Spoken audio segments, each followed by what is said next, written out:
Hi, welcome to Rooted Hearts Homestead. My name's Kim, and this is our life.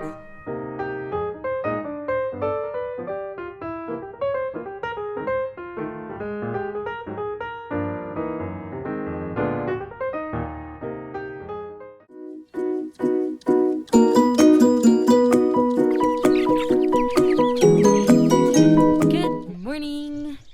It is a gorgeous Monday morning. It is the warmest morning that we've had in a long time, and so I thought I'd take you along for chores.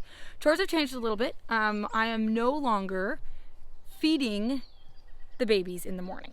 So what's happening instead is I am letting them out to go to pasture because it's warmer and they will be 4 weeks old this week, I think, if I'm thinking correctly. As always, they're very excited to be outside. Good morning. They are adorable.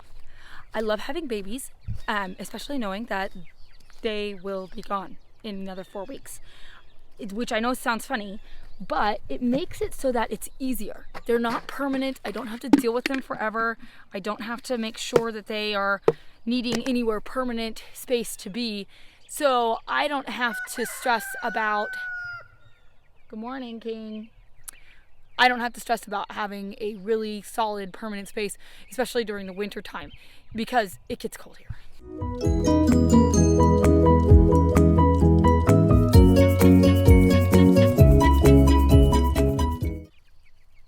I think I just heard thunder. It's so strange after not having any real thundering weather. That first one is just, there's something magical about it. I don't know what it is, but I wanted to share with you guys something we did over the weekend. My husband completely tilled up my glory garden. I am so excited. Now, would I choose to till my garden? Actually, no, I would not. I wouldn't choose to till it. I would love to have a permanent no-till garden. We don't all get to start at point A and then move to point B and then C. Since I'm having to work really hard to build up my soil, what I did for this time was put the chickens where part of my garden was going to go. They didn't take the whole space, and realistically I would love to fence in everything, but we didn't have the ability to fence it all in this year. So what I did was I spread all the wood chips that I had on this part of the garden that I'm going to be using, the majority of the garden, and then my husband came in and tilled all of it for me into the garden to help build up the soil and get it ready for planting. Now, this is not just preparing for this year's planting, this is actually preparing for planting in 2 years as well. The hope is to have 2 garden areas, one here where the chickens are now, and one here where the chickens were earlier. Looks like Houdini got out again. We have this one chicken, I'm just saying. And she and her friend, yep, here they are.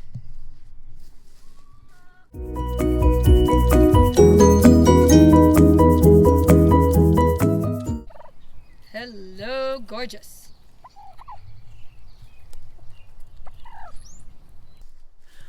With where our homestead is, we don't have anything up and producing yet.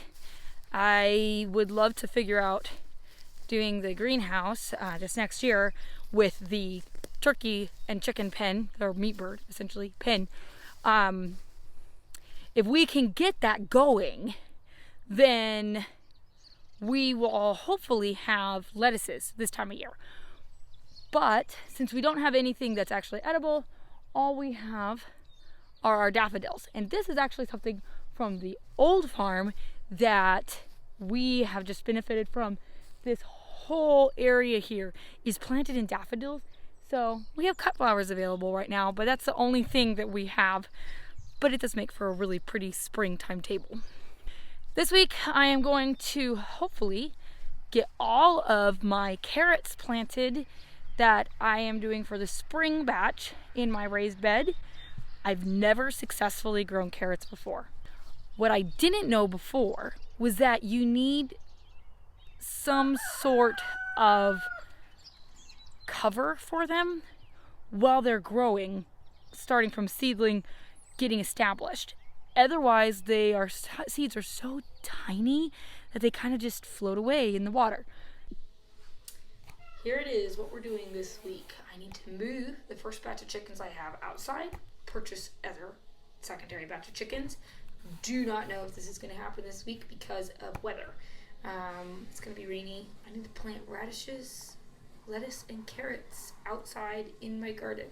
Lettuce will not happen, but the carrots and the radishes are going to go in my raised beds, so I can get those going right now.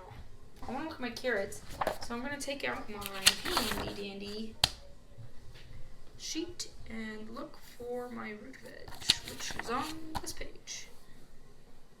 April 7th and August 22nd, I'm just doing 2 batches. Perfect. There's 300 total seeds in my thing, so I know that I'm going to plant 150 each time. I will attempt to seed save. I got these from Michigan Gardener. There's lots of different colors, so my hope is to at least seed save from one from each color. So I'm out here now. Looks like all the thunder and lightning has gone away, but now it's windy. Been reading up on how to plant carrots. We're gonna do this. It's gonna happen. They said to get some 2x4s and actually lay them on top of them, which makes sense because then I have nice little rows. I don't have to find a big, huge board. I can just get the 2x4s and put them there. And 2x4s I've got somewhere. I'll find them. One thing that I read with planting carrots is that I should completely saturate the ground I'm going to put them in and make sure it's very light soil. So like a sandy mixture. This is exactly why I'm putting the carrots in the raised beds. Because our soil is so clay filled, there's just not light and airy soil to work with. So I'm going to put it in the raised beds, which have nice soil because we've put nice soil in there. And then hopefully they'll grow better.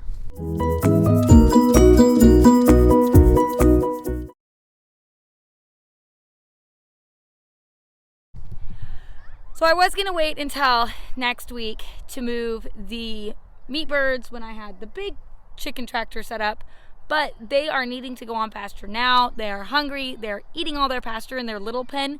So I'm going to go ahead and put them in this little one and they can get on pasture. Again, we try and get them on pasture as soon as possible. So this will be 4 weeks old that they will get on pasture.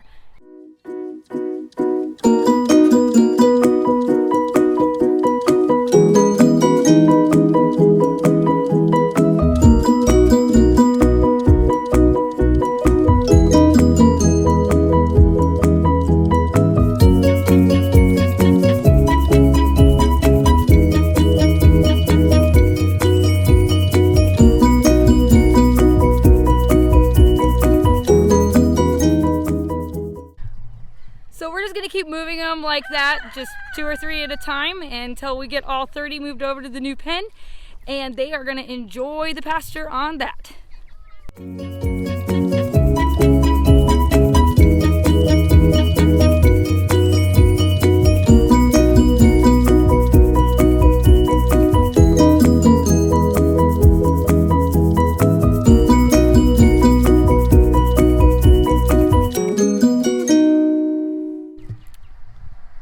This is an absolutely glorious, beautiful day. Hi, Tiny. Are you going to help me? Or are you going to carry that? Okay, come on. We're going this way. With it being so gorgeous, I have to make sure... Oh, she's coming. Coming? Okay. I have to make sure I keep everything watered. I just finished watering all my peas that are up here.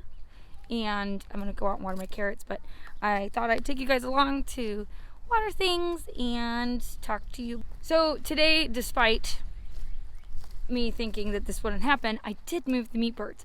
They desperately needed pasture. It was bad. They were getting to the point where they were getting frustrated with each other. I moved them.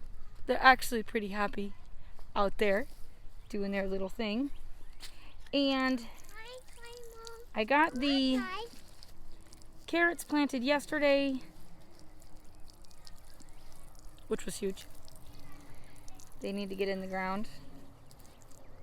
I always question if I'm doing these things right, but I figure if I'm not doing them right, they won't come up. If I'm doing them right, we'll have carrots. My mother-in-law just puts 2x4s on top of her carrot seeds to keep them in place. And so I decided to do the same thing.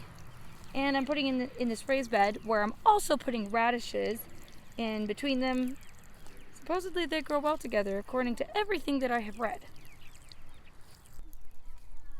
The crew's coming. Hello, chickens.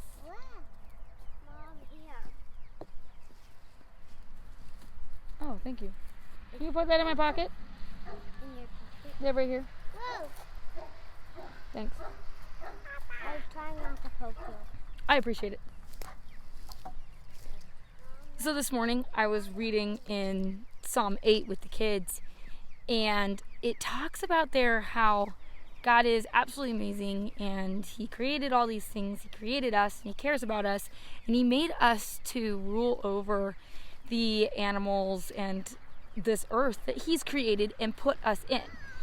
And it just made me realize the gravity of what we are doing here. We are building good soil. We are raising good meat. We are keeping animals well, not just keeping them, but keeping them well. And choosing to do that all to glorify God, to feed our bodies and to glorify God in what we do. And the psalm wraps up with just saying, like, He's done all this, He's led it all, and God is absolutely amazing. And it was totally right. Oh, look at her, you're growing a flower. So there was just this moment this morning where I realized what we are doing is really here just to glorify God and praise what He's made for us. It was a cool thought this morning. So anyway, I was just thinking about that and thinking about everything that God's given us and how I want to do this well. I don't just want to do this homestead. I want to do it well. I want this homestead to be rooted in Jesus. I just think that if we lived our everyday life with the thought that I am fully, completely given this by God every day, like, what would that change? So for me, I just am gonna continue living my life as a focus on God and keep focusing on what He has for us, with the understanding that this is everything that He's given us. And I kind of love it.